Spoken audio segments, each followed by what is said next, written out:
when we move together. So this is why we are here today. My dearest brother and a great supporter, Ambassador Kellon, you don't know, this man moves around with us. Sometimes when we are right in the middle of nowhere, you find Ambassador Kellon.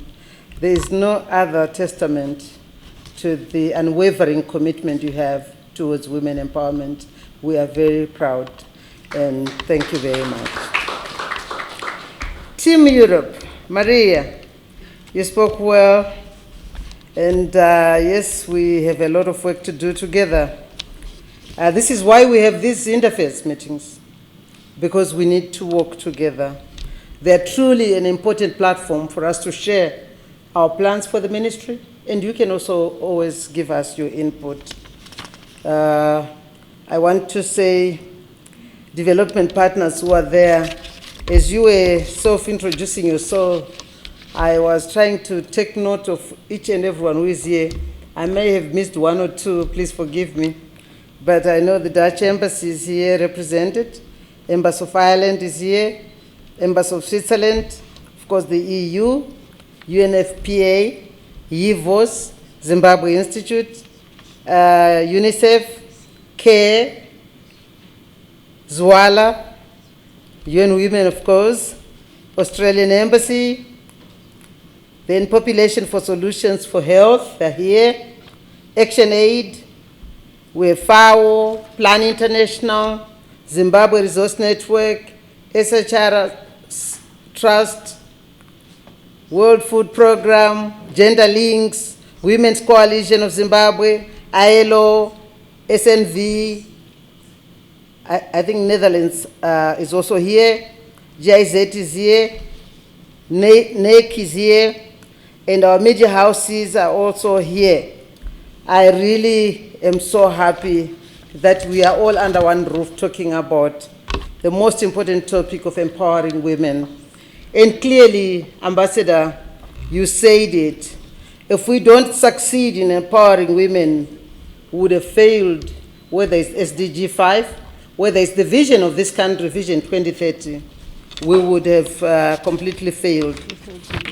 Swedish Embassy, very big mistake. But I was trying, I managed, I was just writing as you were introducing yourself. Yes, thank you very much. We want to say if there are other partners, development partners and donor agencies who are here, the United Nations country team and representatives from UN agencies, representatives from the civil society organization.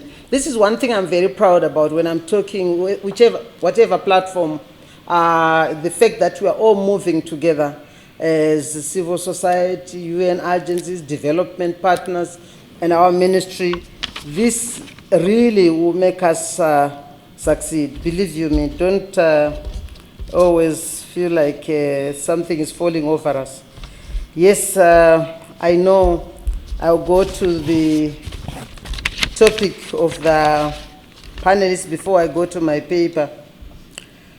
Implications of declining funding on sustaining gender equality and women's empowerment gains in Zimbabwe. I know this is happening at a time when things which are happening, one could have never imagined it could come from a country where everybody thought the democracy was but you know what? When you think about it, maybe it's also time for we as Africans to really look at ourselves. Issue of domestic investments, bringing in our corporate companies, bringing in the, instilling the corporate donations, because our domestic companies have not really been playing their role in terms of corporate social responsibilities. It's not gonna be easy. And we have our people who have been working with, who have lost their jobs. I know we are talking about this at a very difficult time, but I hope it's a phase, maybe it's a storm in a teacup. and one hopes that we will eventually go through it. But just to respond, I didn't want to disturb because I knew I had this opportunity to talk to you. But before I revert back to my prepared speech, I just want to react to the panelists who are my very experienced women empowerment activists who have been in the women movement for the longest of time, who have got great experience domestically, regionally, and internationally. And we want to say, yes, Toko spoke about the importance of looking at the 12 critical areas of concern. And she spoke about the issues of HR. Human rights are women's rights. And today, women's rights are being challenged. The need to make a lot of noise, that is true. We are also under threat, as she said, a lot of pushbacks, more so on the languages. And of course, the biggest challenge is financing. So what is important is this kind of a platform. When we speak like this, we'll be able to overcome. In dream soldier,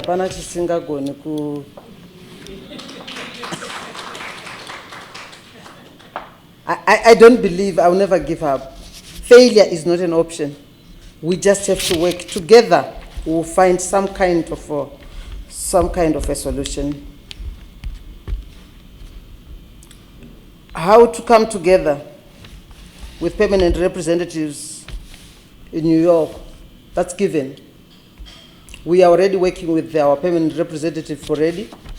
Our chief director has been sitting together with the ambassador, our UN permanent representative, to make sure that we make as much noise as we can, and together. The civil society, UN agencies who will be there from here will be happy to get your paper. And believe you me, we will do justice to your presentations too. I know you said it's members and membership of UN, and we are there representing you. So when we speak as members, as government, we speak from your position. We are not leaving anything behind. You have to put it on the table for us. And yes, we are working hard. Then Abigail spoke about deprioritization of women's work, patriarchal pushback. But I liked something which she said, and this is where we need to end, and start from and end with. We need to celebrate the significant success in our country.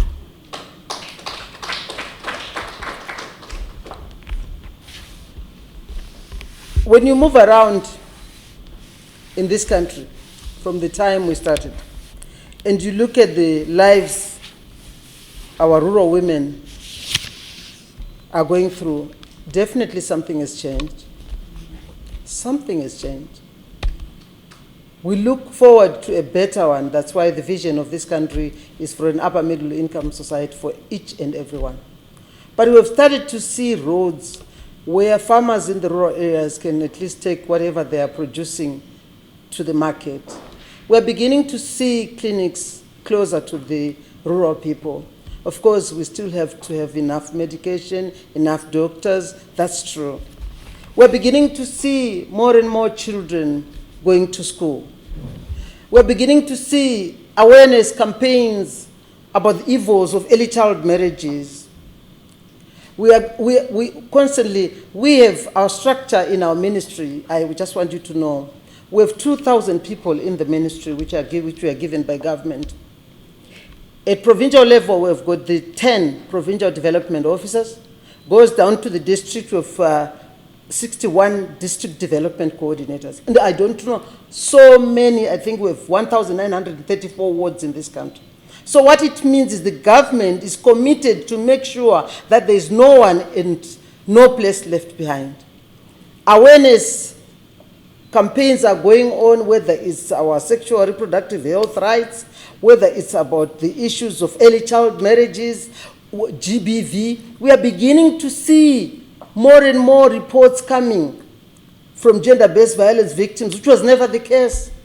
And I'm very grateful that for EU team and other embassies and UN Women and other UN agencies, you have been in the forefront to make sure that we establish those one-stop centers. You can't imagine how that has really come to help in terms of reducing the pain of the gender-based violence victims. So there is a lot of work which is happening there, but there's a lot of work which needs to be done. I totally agree with you. So, yes, you spoke about the inheritance movement. Yeah, we need to continue. There's significant you can actually see there's a significant movement in that direction. We do need to work harder for social protection for our women. As far as organizing and coordinating all the women movement in this country, we are doing this. This is one of the platforms.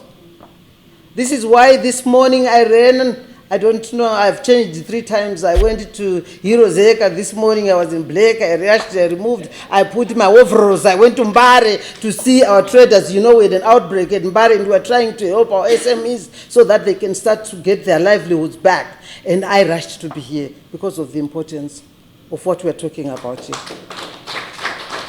This is very important. Yes, Mildred, thank you very much. You actually said it, that quite a lot has been achieved, been done, but there is a number. We've signed a lot more. So implementation needs to be seen. Issue of maternal health, no access to health, still having 360 per 100,000 people. These are issues which are concerning everybody in government and even in private sector and in civil society. And some work is being done there. Issues of that we have achieved in terms of HIV, AIDS, the 95, 95, 95. It means some work has been done, there's work being done. Now, you're here. There's a lot of work which is being done, but there's a lot more work which needs to be done. I am not saying we've achieved the top. No, I'm just saying we are moving. Let's be proud of moving together, and let's be proud of that little success which we are getting, and let's continue to fight together.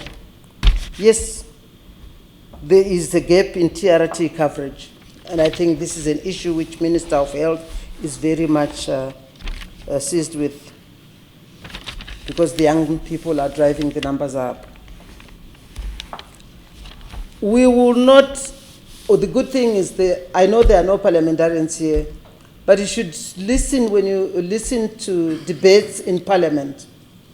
Amazingly, it's the debates about sexual reproductive health rights.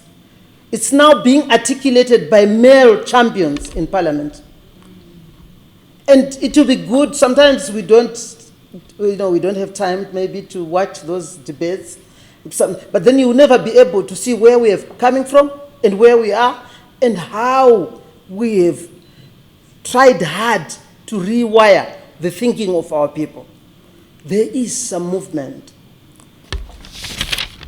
The Ministry of Health, the 15% to the health budget, Abuja Declaration, which we signed to health. This is an issue which is articulated so well, even at Parliament level, in Cabinet. And the Minister of Finance is also aware, but circumstances may be beyond him. But I think there is, you can see there's an effort. And we will not stop talking. It is when we speak like this, it is when we talk together, like we have got a greater impact when we move as a group. So, yes, those commitments we signed up to, we need implementation. That's for sure. I totally agree with you. The issue of domestic resource mobilization, it's an issue which I just started with. It's important. We need to make sure that as Africans, we also put together resources to deal with these issues, especially when we talk of SDG 5 and also women, gender equality and women empowerment, which are very critical for the nation to achieve the Vision 2030. We will work hard from the ministry, and I can assure you from the start, we will work hard to make sure that we continue to see the women movement thriving. We will not tire to listen to you, to work with you. We are always grateful with what you put on the table for us to achieve all these issues. So, Toko, I can assure you, and I know you'll be there in New York, we are ready and our team is ready to work together with our CSOs. We will be working together. We will be a Zimbabwean team. There will be no them and us. And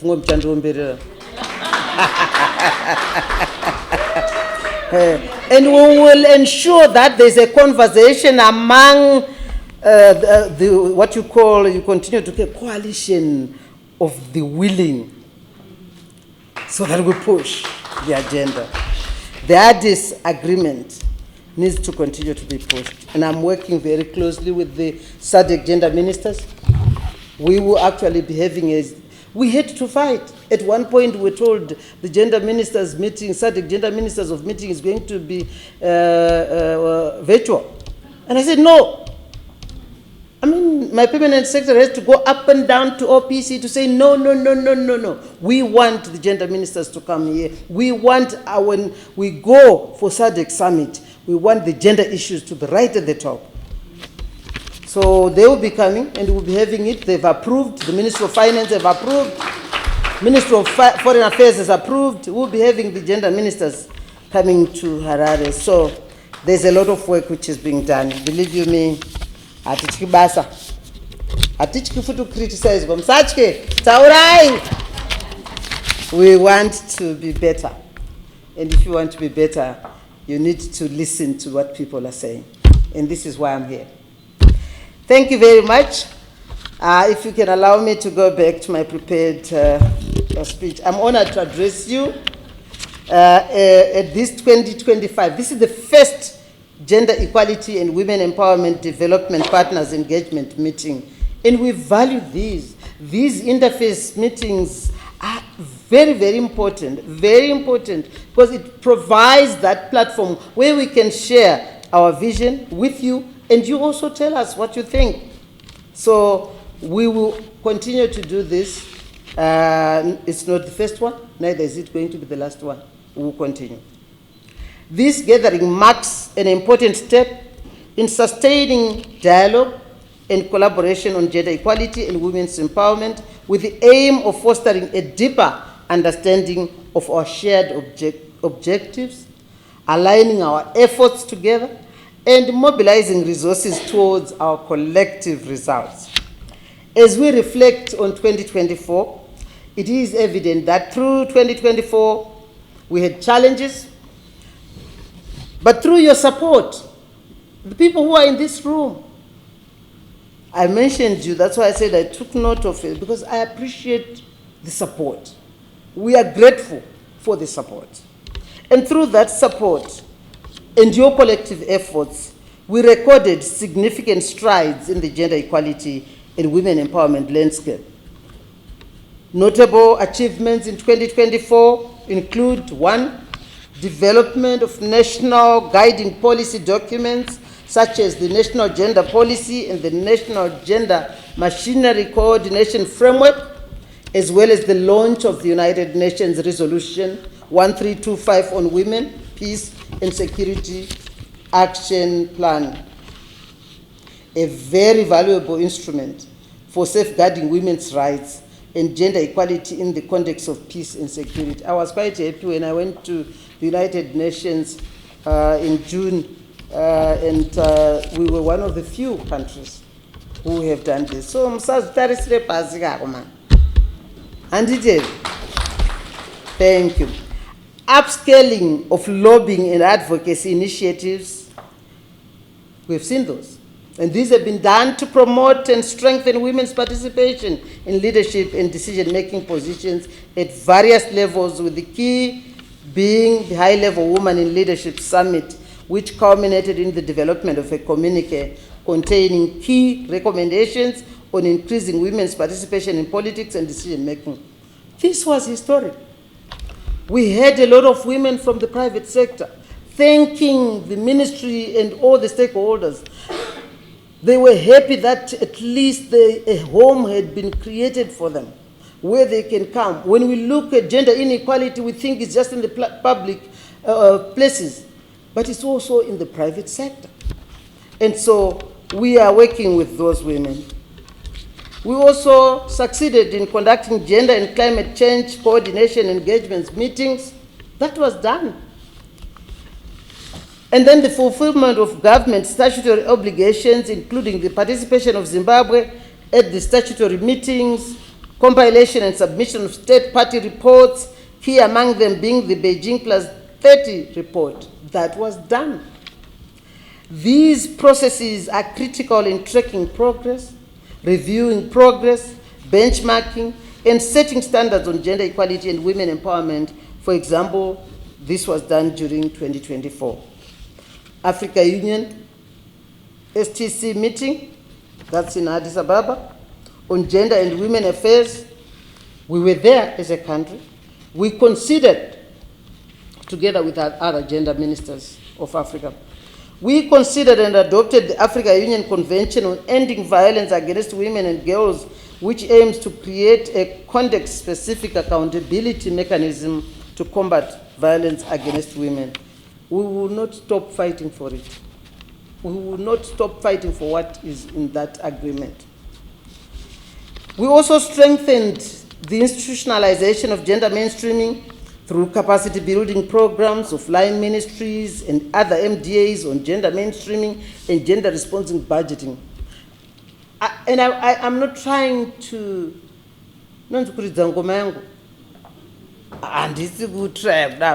but the truth of the matter is there's so much awareness about issues of gender equality in this country.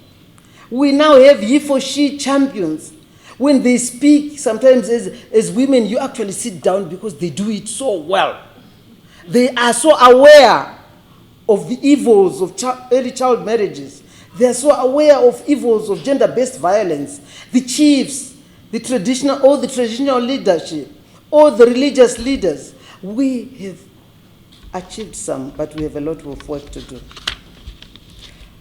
Although we faced challenges with the operationalization of our one-stop centers and safe shelters, efforts to strengthen GBV prevention and response efforts guided by the Gender-Based Violence National Strategy on Preventing and Addressing 2023 to 2030 and high-level political compact on the elimination of GBV and harmful practices. We have got a supporting president, because when I speak in cabinet, I see he pays a lot of attention. And I don't stop until my point is put right there. And that I can assure you, I do that for you. So, and our president has demonstrated, he signed that high-level political compact on the elimination of GBV and harmful practices, a testament to his commitment to make sure that GBV is eliminated in this country. There are several transformative initiatives for women's economic empowerment which have also been implemented.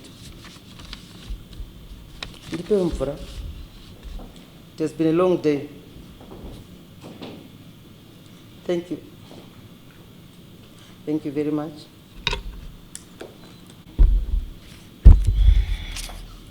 So your financial and technical contributions have been instrumental in achieving all this I'm talking about. We didn't achieve it on our own. It was with you. And a big pam-pam for that. And this truly demonstrated the power of partnerships and collective action in advancing gender equality and women's empowerment in our nation. In the same vein, numerous significant gender equality, women empowerment events are on the horizon for 2025, necessitating continued and robust support from all our development partners. As I said, we'll be hosting the SADC Ministers of Gender and Women's meeting that will be happening from the 24th to the 27th of June 2025. The discussions will lead to targeted strategies and solutions to press gender issues specific to Zimbabwe and other member states, resulting in concrete recommendations that can be implemented at national and regional levels. And these will contribute to measurable progress in gender equality and drive momentum on gender equality and women empowerment. Secondly, building on the success of the inaugural High-Level Women in Leadership Summit, Zimbabwe will host the 7th intergenerational retreat of the African Women's Leaders Network again this year. And this has been approved by the Ministry of Treasury. We have also been given a go-ahead as a ministry. We pushed for it. We want that intergenerational retreat of the African women's leadership. Otherwise, all what we are doing will end when we end. We need to bring on board our young women so that we work with them. It is worth noting also that the Beijing Plus 30 milestone coincides with the 10th anniversary of the 2030 Agenda for SDGs and its 17 for its Agenda for Sustainable Development and its 17 SDGs. Together, these framework offer a comprehensive roadmap for achieving gender equality and women's empowerment. We launched the Beijing Plus 30 campaign on the 9th of December 2024, not just as an event, but as a call to action. There is therefore a need to leverage the Beijing Plus 30 commemorations to promote accountability for gender equality and women empowerment normative frameworks and mobilize collective action to address the challenges that remain in achieving gender equality. In the context of Beijing Plus 30, Zimbabwe will be participating at CSW. I think I spoke about it when I reacted to the panelists. And this session will be from the 10th to the 21st March. And of course, it will focus on the review and appraisals of the implementation of the Beijing Declaration and Platform for Action. And clearly, my dear sister Toko spoke about the concerns we have. Again, Zimbabwe, as the current chair of SADC, will lead discussions and chair side meetings, reinforcing our regional leadership and commitment to the principles outlined in these frameworks. Are you happy, Toko? Yeah. Good. Yes, ladies and gentlemen, over and above these key events, I encourage and call upon you all to strengthen your support and keep a spotlight on the following gender equality and women's empowerment national priority areas. Let's do all this together. I'm not going to read this. You know it. I'm encouraged that these key priority areas are already part of the work on the cards for your 2025 support.